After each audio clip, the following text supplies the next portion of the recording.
নমস্কার বন্ধুরা, সন্তু মানসী রান্নাঘরের সবাইকে স্বাগত।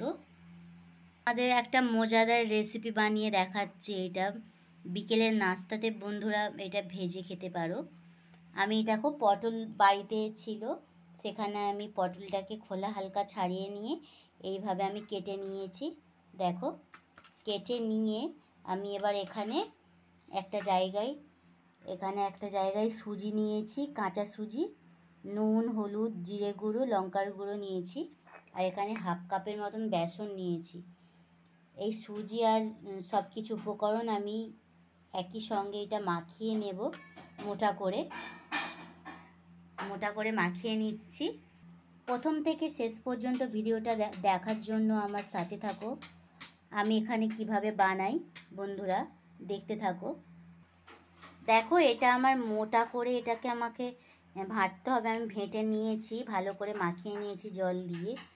এবার পটলগুলোকে, এই যে আমি পটল নিয়েছি চেরা করে, পটলের মধ্যে আমি আগে থেকে নুন মাখিয়ে নিয়েছিলাম। পটলগুলোকে এইভাবে ডুবিয়ে আমি তেলের মধ্যে ভেজে নেব। দেখো বন্ধুরা আমার এখানে তেল গরম হয়ে গেছে। আমি এইভাবে আমি এবার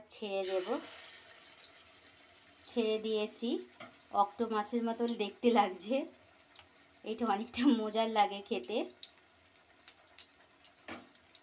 আমি এটাকে ভালো করে সবগুলো নিয়ে ছেড়ে দিচ্ছি। বেসনটা একটু মোটা মাখাতে হবে। আমি এটা লো আঁচেতে আমি ভেজে নেব আস্তে করে, একদম লাল লাল করে।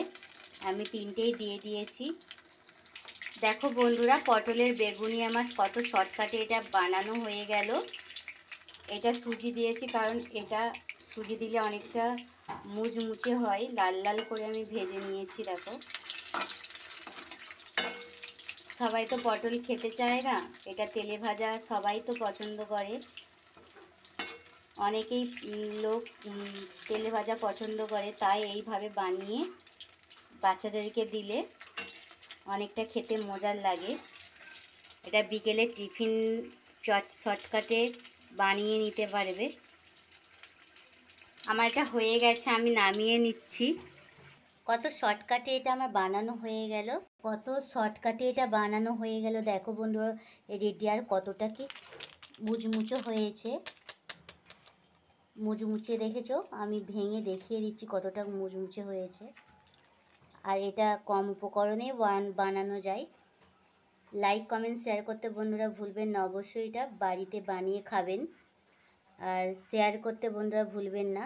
অবশ্যই সাবস্ক্রাইব করে দিবে যারা নতুন বন্ধুরা আছো, বা বন্ধুরা যারা এই ভিডিওটা পছন্দ করে লাইক করে আমার পাশে থাকো। অবশ্যই সাবস্ক্রাইব করে দেবে। আমি এখানে এই ভিডিওটা শেষ করছি।